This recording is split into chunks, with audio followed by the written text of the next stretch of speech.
Okay, hey everybody. Welcome to season 1, episode 3 of my podcast, which is Bridging Generations. My name is Howard Snooks, and I have a guest today. It is Dan Greenbaum. And I like to start with a dad joke. So I'm going to do that today. Love it. So why do you think the Shetland pony wouldn't get up and sing at karaoke time? Don't know. What do you got? Well, he was a little hoarse. That is a good dad joke. Okay. So let me tell you what I know about Dan. I was just doing some addition on my walk down here, and I've known you for over half of your adult life. Yeah, that is true. That is very true. I think that I started working with you, I think 13 years. I'll tell you what we're working on, but right now I'm just checking in on that. Was it 13 years ago that I easily 13, because it was before my daughter was born, which was 10, and at least 3 years before that. Yeah, easily. Yeah. And I knew you a little bit before that because I was a legacy. Dan is a personal trainer, and I've worked with Dan for 13, 14 years now, and I'm not done yet. I'll just say that. Not even close. I'm not even close to that. But I knew him. I was a legacy. A friend of his was my personal trainer, and that friend went on to physical therapy school. And Dan went this other direction and opened up his own gym in Longmont, the gym at Prospect. It was a really great gym. So the whole idea behind this is I'm going to talk with Dan because we're different generations. Dan's just about the same age as my younger daughter. And there's just this whole interesting dynamic, I think, that comes up when people from different generations talk. The other thing I'm going to ask Dan about, and I don't even know if I told you about this, but I want to know about who are people that have affected you in your life, important people that have either sent you in a direction you wanted to go, or you sort of had to fight against them, whatever the story is, but especially people from different generations, another generation. Okay. Yeah, it's a good one. Yeah. Okay. So why don't you sort of fill people in a little bit about where you came from? You've been here in Boulder or Longmont anyway for a long time. Long time. Yeah. So a little bit about my background. I came out here to do my undergraduate degree in molecular and developmental biology, and then exercise physiology at the university. I came from New York. I grew up just outside Manhattan, but I wanted to do something different. A lot of the people in the area where I grew up, which was Westchester County, ended up going to a lot of the similar schools. And I really wanted to come out. I love the outdoor sports, and I really wanted to come to school, just do something different.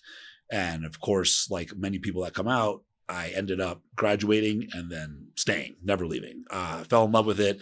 I actually wanted to go to medical school, and I got into, after exercise physiology, got more into strength coaching and some functional medicine, and really loved it and ended up staying here.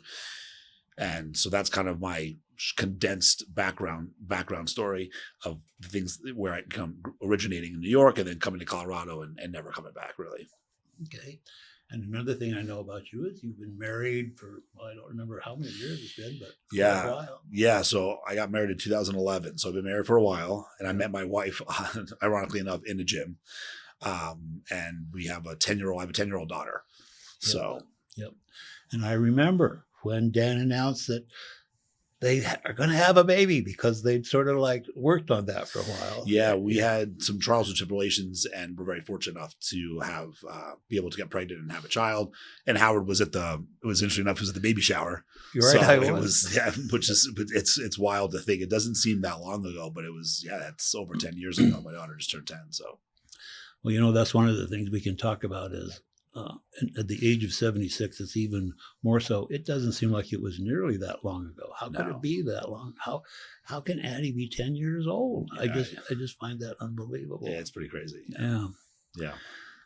Okay, well, what is it about Boulder that made you decide that not only go to university here, but to stay here, stay around Boulder County? Oh, that's a great question. I think it's hard coming from such a very high pressure culture of New York.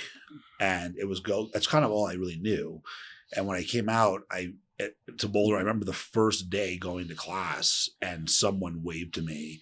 And I was just baffled. I was like, I don't know you. Why are you waving to me? Huh. And then over time, just being able to have more space, have the mountains, have just really the health culture here was so strong. And I found it was just so fascinating. Just, I really wanted to put roots down here just because, the pace of life, which is so hard. I remember going back to New York to visit after about 2 years of really being here. The first couple of times I went back, you kind of fall back into that pattern because you remember it so well. But I remember after 2 years going back and feeling, oh my gosh, this is just the immense intensity that's always in the background there. It was so strong. And just seeing my friends that were still there, just never breaking out of that same structure of just, you got to always go, do as much as possible constantly.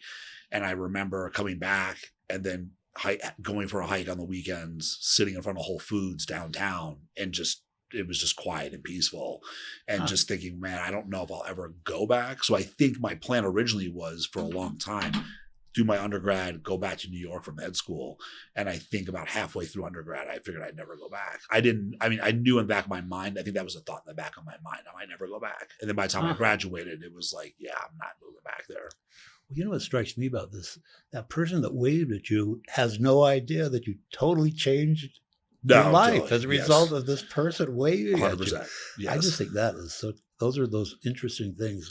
Like what is it that impacts people? What is it that somebody does or says to you that makes a difference? And so this kind of fits into our theme that we're going to talk about today. Yeah, and I like it. I really love it that you started off with that. I remember it very well. Huh. So, why don't we get into that a little bit then? Yeah. Like I know I've met your parents because they have moved here. Yep. I've met your sister and her husband because they moved here. Yeah. I think you have an aunt who lives in Scarsdale or something, but that's kind of it about your family. Yeah, everyone has slowly gravitated here over time. My sister followed me out here to see you, where she met her husband. And then we definitely, which was great. I love having her here. I have a close relationship with my sister, but I think we were all a little shocked when we usually go back every year for Thanksgiving. It's like New York, everyone's in New York. And we went back and we were at dinner, and it was my mom just very, very kind of just nonchalantly was like, oh yeah. And I'm going to retire in a couple of years and we're moving to Colorado. And it was one of those like, what? Wow. We just never thought they would leave there. And so we love having them here. It's nice to be able to have everyone. I just never thought from where we started and growing up in New York that everyone would end up here and really loving it. So it is, it's kind of a cool thing to have everybody here. Yeah. Okay. So tell me start with somebody, just pick somebody that you're thinking of that like has had an impact on you. Yeah. So I think it's interesting. And I think it's very fitting for part of this conversation. When I first started training, I was training at a corporate gym, which was 24-hour fitness, which I wouldn't change that at all. But I met two people at that time that were, maybe 20 years older than I was, and maybe more, that I just connected with and became really good friends with. And they just were in the fitness culture. They had been trainers, they had done training, and they had just lived more life than me. And I remember going in and just wanting to I thought they were such cool guys. And I used to always work out coming from, of course, a college student. You tend to work out in the evenings after class.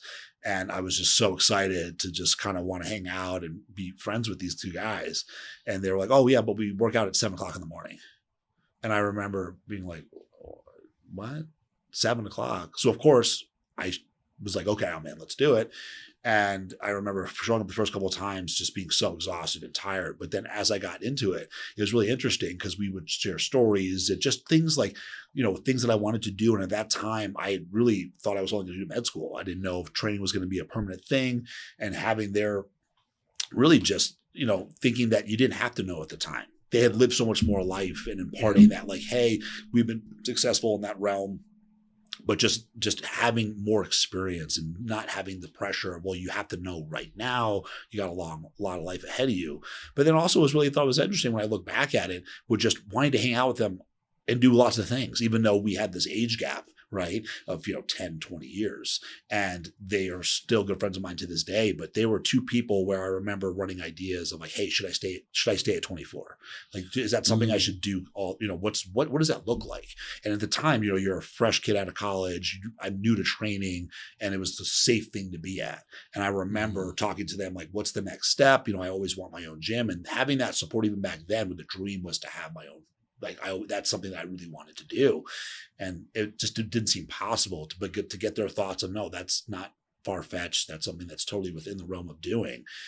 It was really interesting, and kind of looking up to those guys. They were married, and one of the guys was married. He had a house, and just He had a house. Yeah, it's like, and for me at that time, like just having friends that had homes, Right. it just we're 18 years old, so getting that like, oh, like how does that work? Like what is real estate, home ownership, and really finding those details and getting education, which for me was really interesting, because who at 18 knows those things about how you get a loan, how do you get a mortgage? There are things I would ask, like, oh God, how long you live here? Where in Boulder do you live?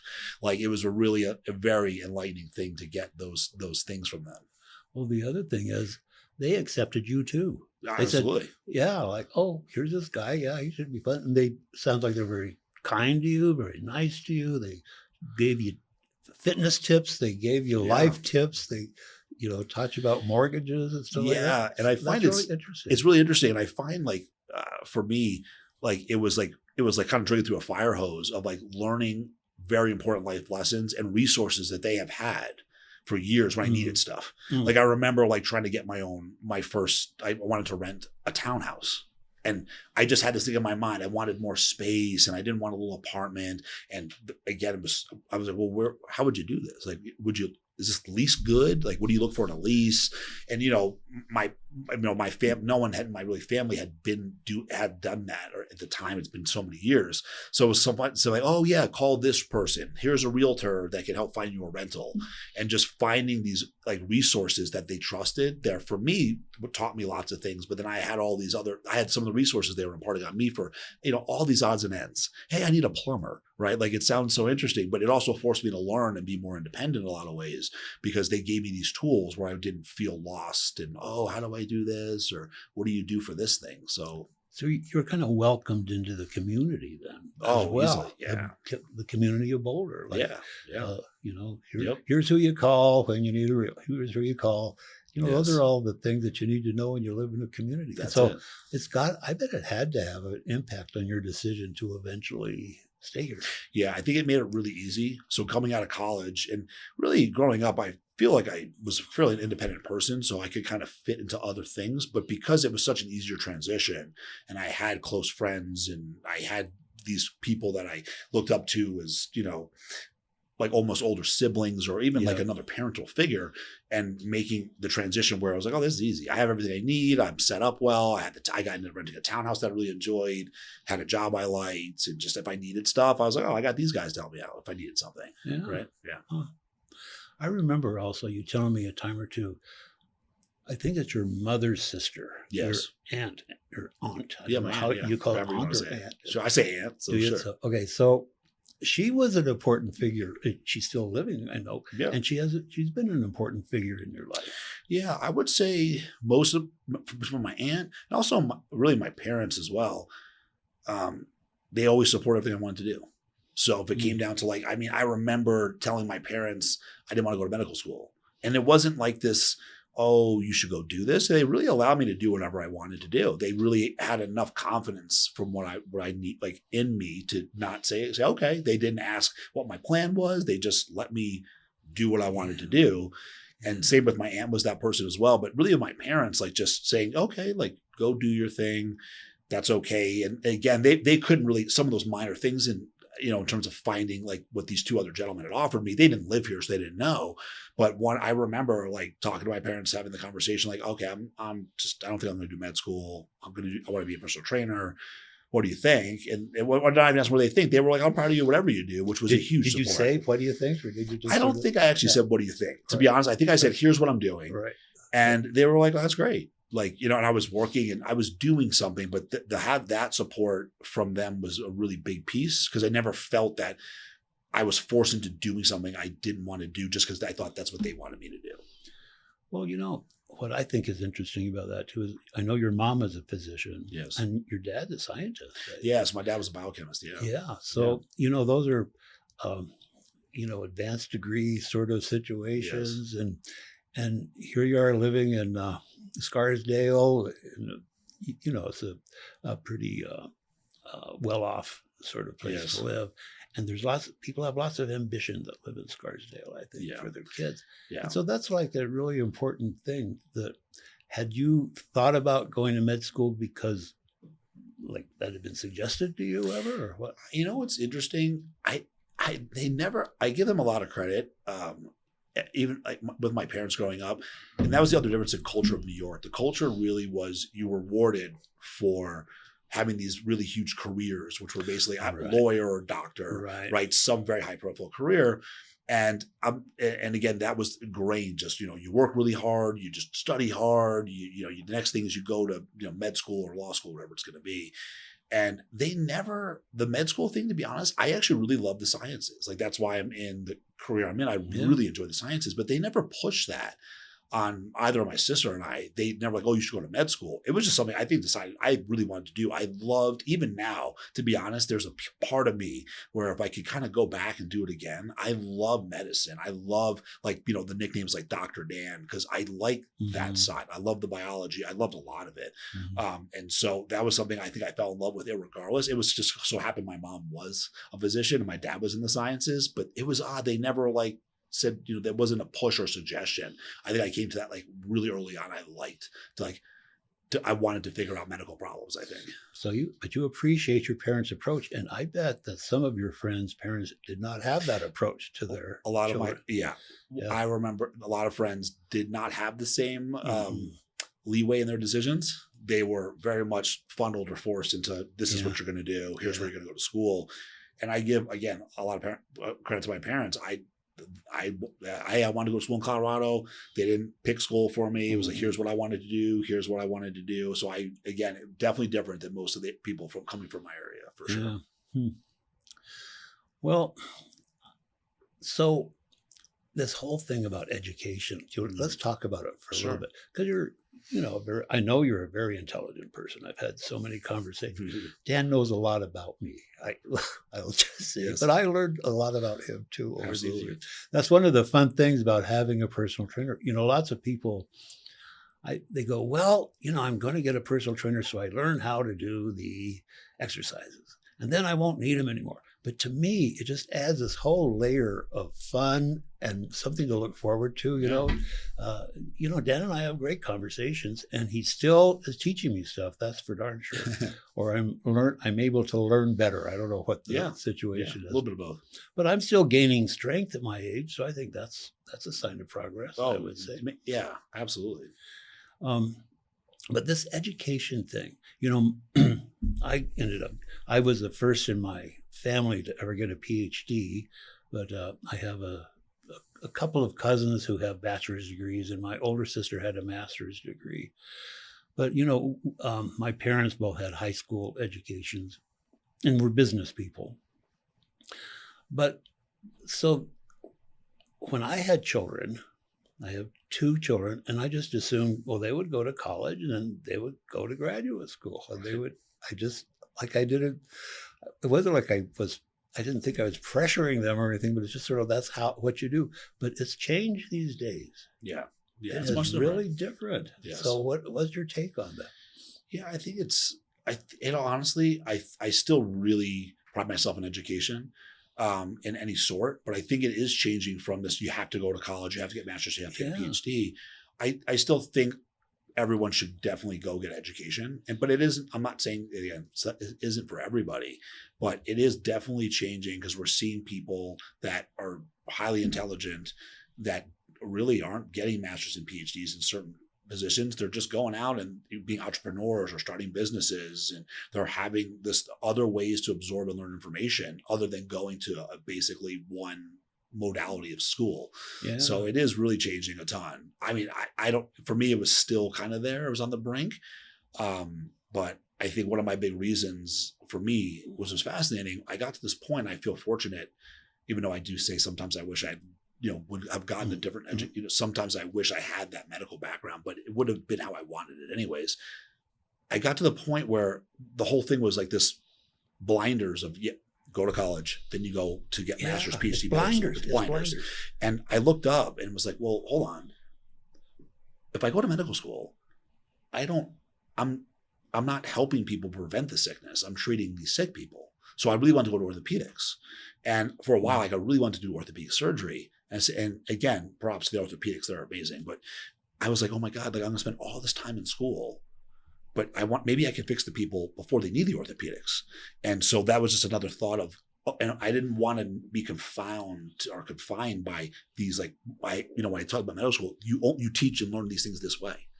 And I'm like, well, maybe I don't want to learn it that way. Maybe I want to fix people this way. And now I think more people are taking pieces of that thought process, and they're like, well, I want to learn on my terms, and I want to learn things I want to learn, and then take those and apply them to form careers and businesses. And I mean, it's huge now. Well, the whole credentials thing, it's like there's a difference between having a credential and having a body of knowledge. Yeah, that's I correct. think. Absolutely. And I think what you're saying is you have a body of knowledge. Yes. The level of education you've achieved doesn't give a credential of a master's degree or a PhD, but yet you have this huge body of knowledge that you utilize every day. Yeah, exactly. And you're your own self-study. I know. That's correct. Yes. That's one of the fun things, learning new facts that Dan has learned about. Yeah, I think just now with all the advent of just, again, of course, let's not put in like Dr. Google, which people are absorbing at high rates.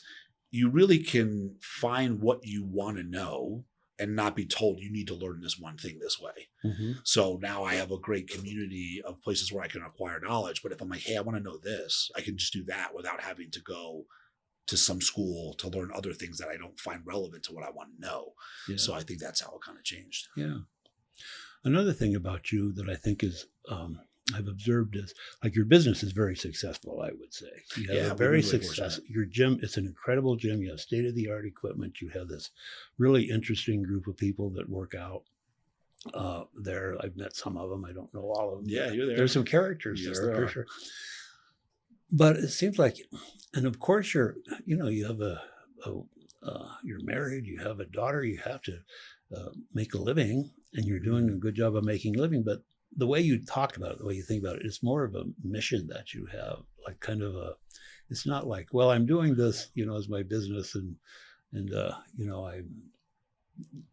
I just collect my checks. And right. You've got another thing going on, I think, in there. Yeah, it was really funny when my wife and I started the gym, and both of us coming from a science background, we had this, like, we always talk about it. It was kind of the field of dreams mentality. We're like, we're just going to build the best gym with the best trainers, and people will come.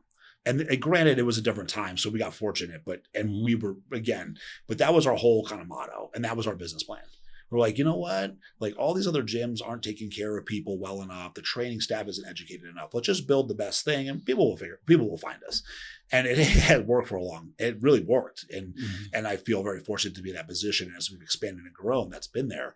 But yeah, I have really wanted, along with my wife, and we talk about this all the time, we just wanted to have the place that is just, we wanted the best gym that people could come in, have the access to the best equipment, which people don't understand what that really means till they come to our facility and understand what it means to have a piece of equipment fit their body and their mechanics. And then we just really wanted the staff and the trainers that were there to be really life-changing for their clients, that were well-educated, and that we could continue to educate. I don't have an endpoint of knowledge. I want the trainers to always be better. I want to educate the trainers. I want to educate my clients. Like I said, it is a mission to try to help everybody to the maximum degree I possibly can. And it changes, because a lot of my clients I've had for 10 years, where as they've gone through different points of stages of their life, different things happen, where I got to problem solve different things. So when I first started and I had clients that were in their 30s and 40s, a lot of these people didn't have many issues because it was a younger time of their life. But then I have women going through menopause, perimenopause, hormonal dysfunction, just because they've had kids, they've had stress, they're in different stages of life. I have guys coming in that are muscle mass is harder to obtain, losing body fat's harder to obtain. So I've wanted to always be able to know as much as possible to be able to get them feeling and be as healthy as possible. You do pretty well with the old geezers, I would say. Yeah.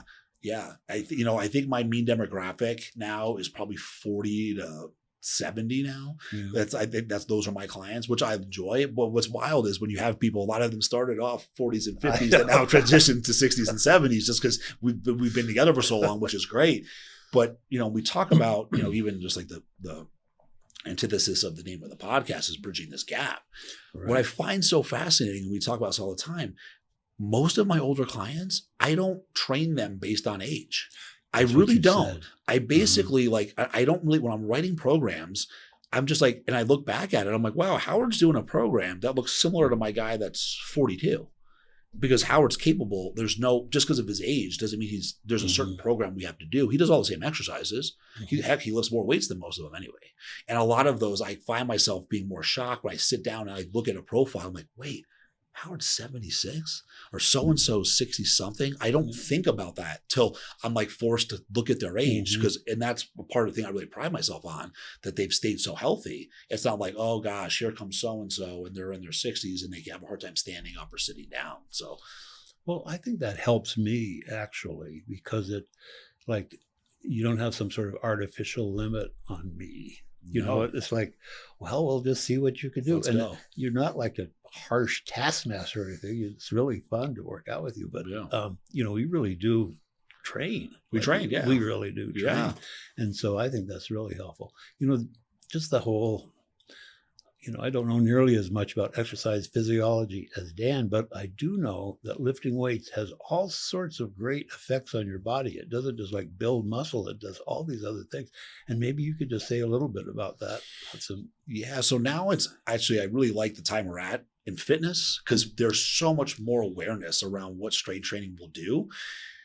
We see long-term brain functionality. We see glucose control, metabolic control, which is inflammation and glucose, bone density, muscle tissue, mood. There's just so many things. So ideally, when you step into the gym, people think, oh, I'm going there to lose. Again, yes, we're talking about most people have goals, physical goals. They want to lose fat. They want to build muscle. But ideally, we see these other, right now, the big term is longevity. And so they're showing that strength training is increasing so basically decreases all-cause mortality, which means us dying from whatever variable that is, by up to like 40 to 50%. It's unbelievable that just being able to go into a gym and move some resistance is going to help you from dying, right? And so, but what I really see is, and this is just, I can throw all the science so we talked about quickly, like the metabolic control, glucose control, bone density, brain health, starving off dementia. But most of the people that I train, they're just happier. They're in better moods. They tend to have more quality lives, and they're just more capable to do everything, which kind of all bundles together because their body functions better. Yeah. And, I've healed from some things when, well, you probably remember, I don't know, I've been working with you a couple of years when I had that accident and busted my hip. I do remember that. I just sort of sheared off the ball of my femur. Yes, you did. And it was quite the shock to me. But, I really recovered from it. It's now, over 10 years later, and I haven't not had any recurrence of anything. Yeah. Yeah. And I had a trapped nerve in my neck. I wasn't working with you at the time, but I had this horrible trapped nerve in my neck. And I thought, what am I going to do? Like when you have a trapped nerve, don't you just have it? What do you do? But nerves actually have this ability to find a new direction. So I haven't suffered from the trapped nerve now for a long, long time. Yeah. I mean, think about it this way. We talk about it today. Every time my clients come in, including Howard, we always go through like a quick, and again, sometimes with newer people, obviously it's more extensive, but I always have this, I call it the check-in. It's about 5 minutes. How you feel? What hurts? What doesn't hurt? How do we go? And what's pretty incredible is for the most part, and there's been some, again, over the 10 years, there's been things, the hip, the trapped nerve. But right now, think of it this way. At this point of life, very little pain. Nothing hurts when you move. You're capable to do most exercises. So like even today, we kind of were like, oh, check in. Well, how's everything doing? Oh, we're good to go today. I don't have any sore. No sore, right? So it's such an incredible Yeah. thing of strength training gives to people where they just don't even remember, like they can't even think of something that feels off, right? Which is Right. really cool. But yeah, Yeah. And I don't have any prescriptions I have to take. I don't have yeah. blood pressure problems. I just don't have any of those things for now. It's not like I will never have them, but I think at my age, it's kind of unusual to not have something going Absolutely. on like that. Yeah. And And we've talked about this a lot too. Think this way, you look at the consistency of how long you've done strength training. I was mean, 26 or so when I yeah. started. So like beside, yes, you take care of yourself, you put good quality foods in your body, but there's this thing with like all these people that have done strength training for long term, they tend to be in better spots Yeah. health wise than a lot of other people, right? No medications, no high blood pressure, no aches and pains. So it's a really powerful thing. Yeah. So what are you going to be like when you get older? What do you think? Oh gosh, I think it's interesting as I've gone through different decades from 30s to 30 to 40 and now being here. I love to train. I don't know how much I'll slow down. I don't think my personality, like I always, Sarah, my wife, asked me, I don't have like an end stopping goal. I enjoy what I do so much. And I'm sure there's a point where I try to balance that and have my family time for, of course, my daughter and my wife. But I love being in the gym. I love being around the people. I love to train. My goal is to honestly as I look at my other clients, is to be like in their position at that point. I want to be 76 with as much muscle tissue as you and trained and not have aches and pains. And because I love it. And so that's kind of where I foresee that happening. And fitness will be always a part of that. Yeah. But the interesting transition is honestly like, I never have grown out of the passion to want to just be there. Well, that was my next question I was going to ask you. You haven't burned out. No. And you're not, and you're saying you doubt that you will, because seems like it's a well that you can just keep digging in, is what it seems like to me. Yeah. And we had talked about this, over the last year or so. I got a degree in functional medicine, and that just allowed me to go deeper and help more of my clients. So that's really exciting for me. So now there's this whole other side of like, oh my gosh, there's other things we can optimize. And now I know how to read labs and understand what goes, what's imbalances you're experiencing. And so then it makes me more excited. And so and there's times where, we're working on projects or stuff for the gym, but every time I get there and I start going through my day, right, I always fall into, I really enjoy this and these people. And I've been fortunate because being able to get to this point where I can pick who I want to train. And honestly, I haven't taken a new client in a long time. And I also feel fortunate that I have these long-term clients. Yeah. So every day it's this like cool journey where we've taken them on this but I enjoy everybody, which I feel fortunate to be able to do. And I think everybody who goes to the gym, whether they're your client or not. Yeah. There's a real friendly vibe there. I just think it's such a great vibe. It's, like there's one gym where I worked out for a while. It was in Finland. And it was like being like my old idea of Russia. It's just like these big old burly guys just throwing weights around and having steroid, rages. And it was sort of like, whoa. But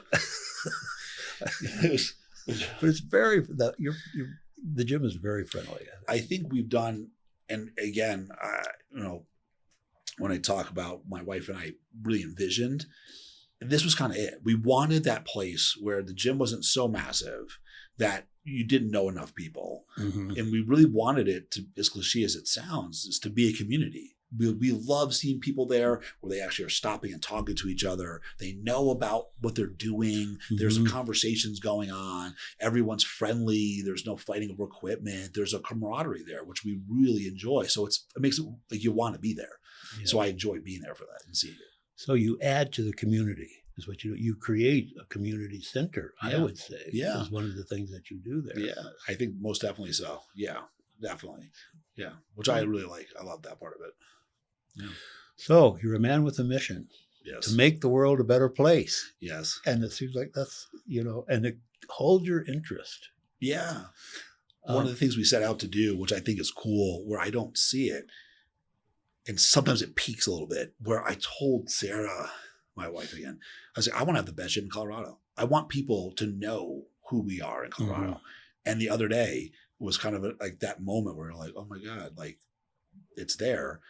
This one gal had moved from Tennessee, and the gentleman that owned the gym she was at, knew who we were in Colorado. knew Oh, that wow. we were in Longmont, knew our gym, and said, hey, if you Wow. move to Colorado and you're in this area, you should join this gym.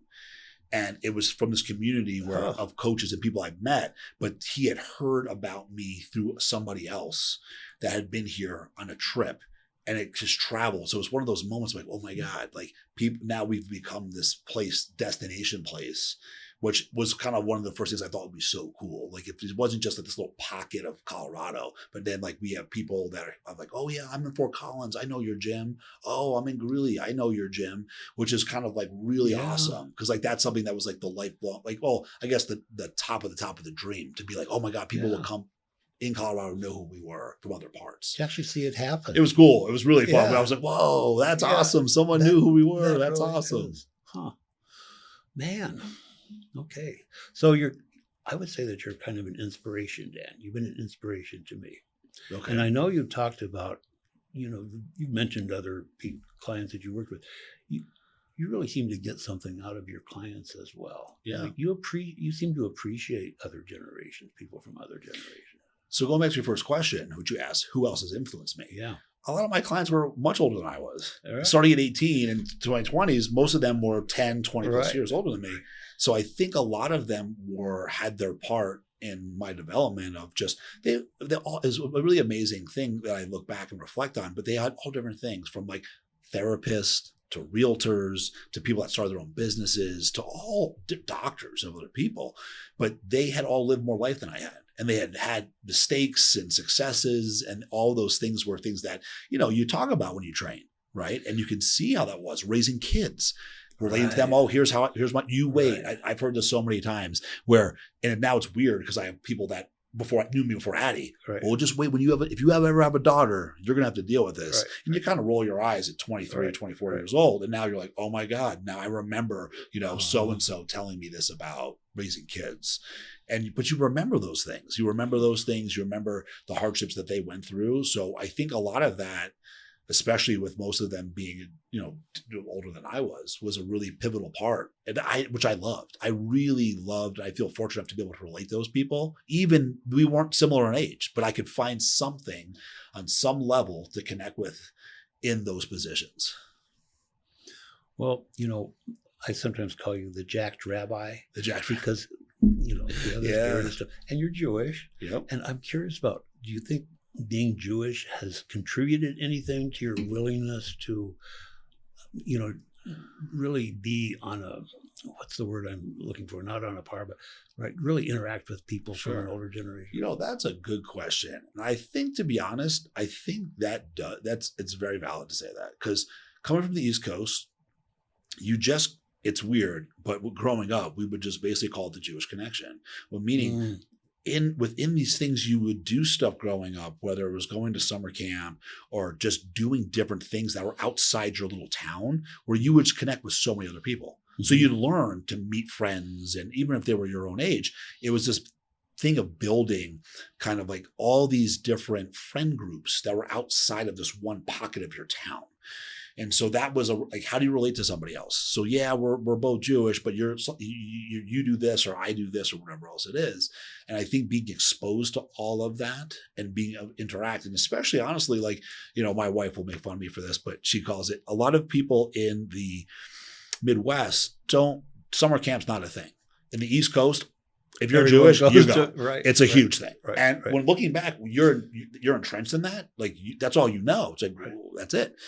But when you go and do that, you have counselors who are older than you. You have people that are just different ages. That's right. So you're learning to look to kids that are older for just different advice where you haven't been before. And you're not scared. And you're comfortable to do it. It was part of that process.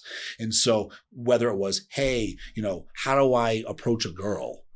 Well, my friends don't do that. So let's ask the kids a year or two older. Mm-hmm. They might know. Hey, let's ask my counselor who's 24. Mm-hmm. He's got some life experience. But you get very comforted in that. So you get comfortable around different ages of people. So there's some relatability on some level, but it's also that comfort of just being able to connect and talk to these people like, oh, it's normal. Yeah, I just think it's great. It's a really great feature. Did you ever see the television show, The Marvelous Mrs. Maisel? Oh, yeah, that's a great show. Well, there's a summer camp piece to that. Yeah, exactly.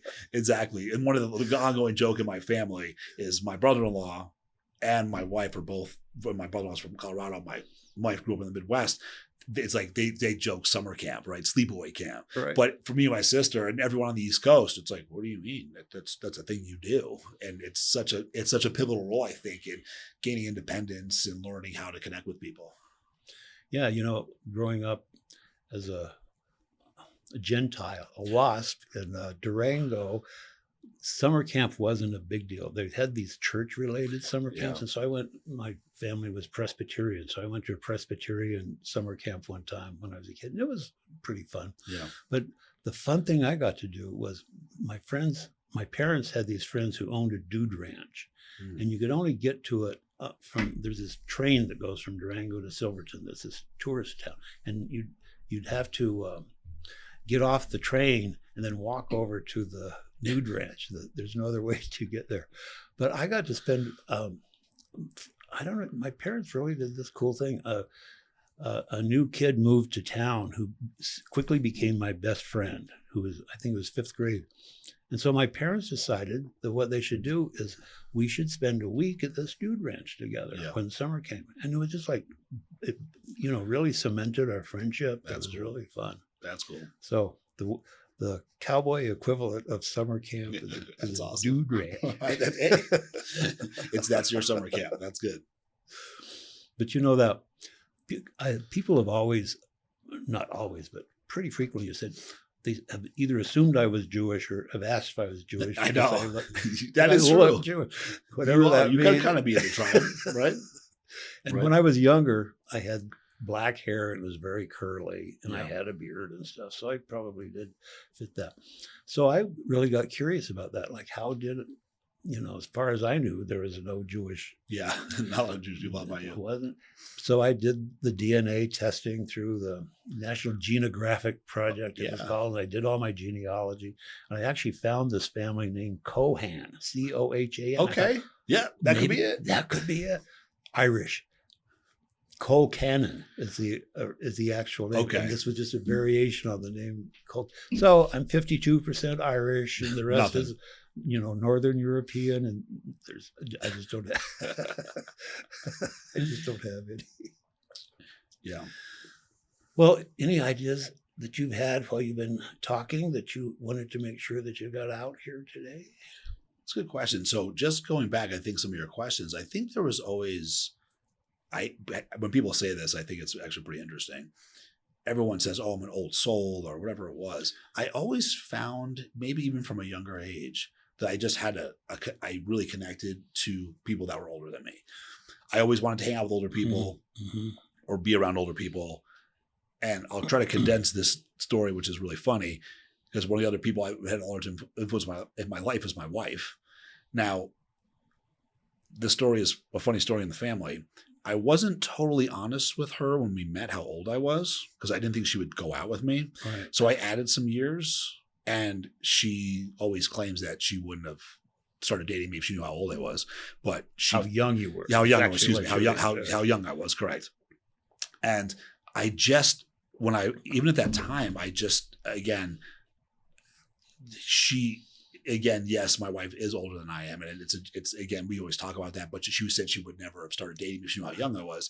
But it was just a point where even when we decided to get together, I just wasn't at the same life point as some of the other guys my age. Mm-hmm. I just wasn't looking to really party or drink or date a whole bunch of people. I really was at the point I was like, oh, I want to find someone who I really was supposed to be with and start a family. And where she was but I didn't have quite the same life. She had more years of life than I did. Yeah. And she really kind of balanced, which I think a lot of these other people in my life did as well. I just was, I don't stop. I don't sit still very much. I think 1,000,000 miles an hour. And that's why I'm always trying to be around tons of people. And she be just in front of me by more years, even though most people think we're the same age, really helped. I think that's what's so important. And that's why it worked, because I act older. And so most people think we're the same age, but I needed someone that was at the same point of life. But she's had the experience of more things than I have. So when I was kind of like with starting the business, like, we're going to do this and we're going to as quickly as possible. She's like, no, she really kind of balanced out a lot of that. Well, I know you want to do this, but let's slow down, because there's these other things that you have never experienced where people have not all people are good. Wow. Can't trust everybody. And they were really good lessons because I just never had that. And I've never had that. Like, I didn't have those other years to really have a bad experience where someone was out to really try to take advantage or do anything. Right. Oh. And so I think that was always, that there's so much more on that one topic, but I'm going back and thinking of some of what we've talked about today. I think I've always felt older than I was in my group of That friends. is so interesting. I was always the guy that was like the dad figure that was trying to rein in the other couple guys.